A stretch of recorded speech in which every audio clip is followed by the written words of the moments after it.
నమస్తే welcome to మనం TV నేను వలి బులెటిన్లో బ్రేకింగ్ న్యూస్ మనం చూస్తున్నాము. జపాన్లో తీవ్ర భూకంపం వచ్చింది. ఈ భూకంపం రిక్టర్ స్కేల్ మీద 7.6 తీవ్రతతో నమోదైనట్టుగా తెలుస్తోంది. దీంతో అక్కడి అధికారులు సునామీ హెచ్చరికలు కూడా జారీ చేశారు. ప్రజలు పూర్తిగా అప్రమత్తంగా ఉండాలని చెప్పారు. భూకంపం వచ్చినటువంటి నేపథ్యంలో అక్కడి అధికారులను పూర్తిగా అవగాహన కల్పిస్తున్నారు. ఎత్తైన ప్రాంతాలకు వెళ్ళమని చెప్తున్నారు. ఎప్పుడైతే అక్కడ 7.5కు మించి రిక్టర్ స్కేల్ మీద నమోదైందో 90% ఛాన్సెస్ సునామీ వచ్చే అవకాశం ఉందని అక్కడ అధికారులు చెప్పారు. ముఖ్యంగా భూకంపం వచ్చిన సందర్భంగా అక్కడ అధికారులకు కొన్ని రెస్ట్రిక్షన్స్ కూడా వస్తున్నాయి. ప్రజలకు ఎలాంటి ఇబ్బంది లేకుండా ఒకవేళ సునామీ లాంటి పరిస్థితి వస్తే అక్కడ ముఖ్యంగా ప్రాణ నష్టం తగ్గించే విధంగా చూడటానికి స్థానిక అధికార యంత్రాంగం తీవ్ర కృషి చేస్తున్నట్టుగా తెలుస్తోంది. ప్రస్తుతం జపాన్లో తీర ప్రాంత ప్రజలు పూర్తిగా వణిగిపోతున్నారు. ఎందుకంటే జపాన్ చరిత్ర ఉంది. ఇప్పటికే 20కి పైగా సార్లు భూకంపం వచ్చింది. సునామీతో ప్రజలు అల్లాడిపోయినటువంటి పరిస్థితి ఉంది. కాబట్టి ప్రజలు భయంతో బిక్కుబిక్కుమంటూ కాలం గడుపుతున్న పరిస్థితి కనిపిస్తోంది. ఇంకా జపాన్లో ఈ భూకంపాలు వస్తున్నటువంటి నేపథ్యంలో అధికారులు ఎక్కడికక్కడ చర్యలు అయితే తీసుకుంటున్నారు.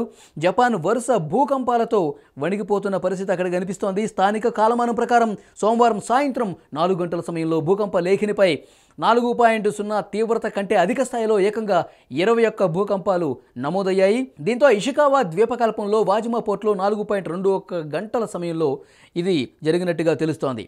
హోక్కాయిడో నుంచి నాగసాకి వరకు సునామీ ముప్పు ఉన్నట్లు అధికారులు చెప్తున్నారు. భూకంప కేంద్రానికి సమీపంలోని ప్రధాన హైవేలను కూడా అధికారులు మూసివేసినట్టుగా తెలుస్తోంది. ఇషికావాలోని ప్రధాన అణు విద్యుత్ కేంద్రం ఏదైతే ఉందో అది ఇప్పటి వరకు సురక్షితంగానే ఉందని అధికారులు చెప్తున్నారు. 6.5 తీవ్రతతో రిక్టర్ స్కేల్ మీద గత మే నెలలోనే ఈ భూకంపం వచ్చినట్టుగా తెలుస్తోంది. గతేడాది మే నెలలో జపాన్లో రిక్టర్ స్కేల్ మీద 6.5 తీవ్రతతో భూకంపం వచ్చింది. ఇప్పుడు వచ్చినటువంటి భూకంపం 1983లో వచ్చిన సీ ఆఫ్ జపాన్ భూకంపంతో సరిపోలినట్టుగా శాస్త్రవేత్తలు కూడా చెప్తున్నారు. జపాన్ చరిత్రను ఒకసారి పరిశీలిస్తే జపాన్లో ఏటా సగటున 5,000 చిన్న పెద్ద భూకంపాలన్నీ వస్తూ ఉంటాయి. అక్కడి ప్రజలు దీన్ని ఎదుర్కోవటానికి ఎప్పుడూ రెడీగా ఉండాల్సిన పరిస్థితి.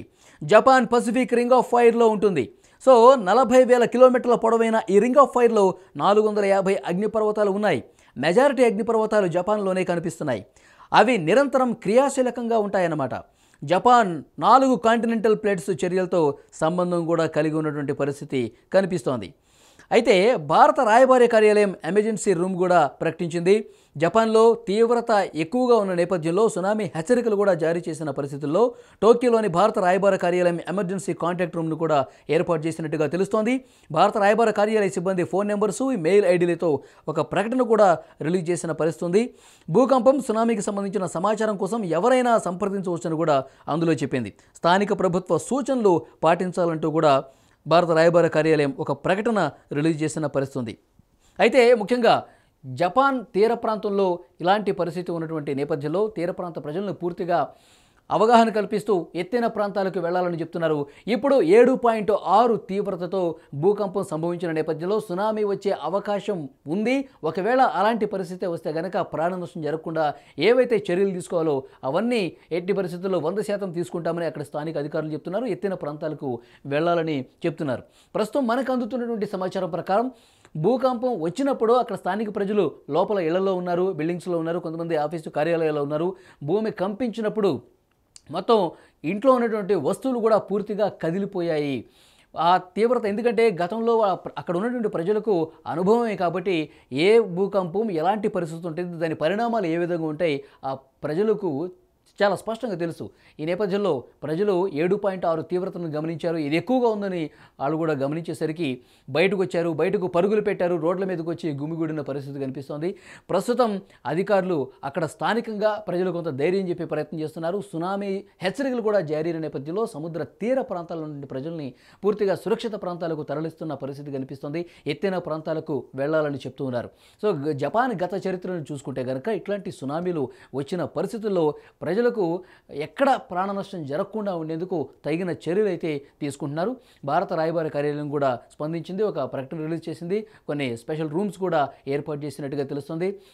కంట్రోల్ రూమ్స్ ఏర్పాటు చేశారు, ఫోన్ నెంబర్స్ పెట్టారు. ఎక్కడ ఎలాంటి సమాచారం పంచుకోవాలన్నా కానీ ఆ నెంబర్కి ఫోన్ చేసి సమాచారం చేరవేయాలని చెప్పి కూడా భారత రాయబార కార్యాలయం ప్రకటించిన పరిస్థితి కనిపిస్తుంది. ప్రస్తుతం జపాన్లో అయితే సునామీ హెచ్చరికలు జారీ చేశారు, కానీ అది ఎప్పుడు ఉండే అవకాశం కనిపిస్తుందో, ఒకవేళ అది 100% ఉంటుందా లేదా, ఈ విషయాలన్నిటికి సంబంధించి ఇంకా సరైన ఖచ్చితమైనటువంటి సమాచారం లేదన్నట్టుగా కూడా తెలుస్తుంది. ఇప్పటికైతే అక్కడ అందరూ ప్రజలు సేఫ్గానే ఉన్నారు. 7.6 తీవ్రత నమోదైనప్పటికీ కూడా ప్రాణ నష్టం విషయంలో ఇంకా కొన్ని లెక్కలైతే రావాల్సి ఉంది.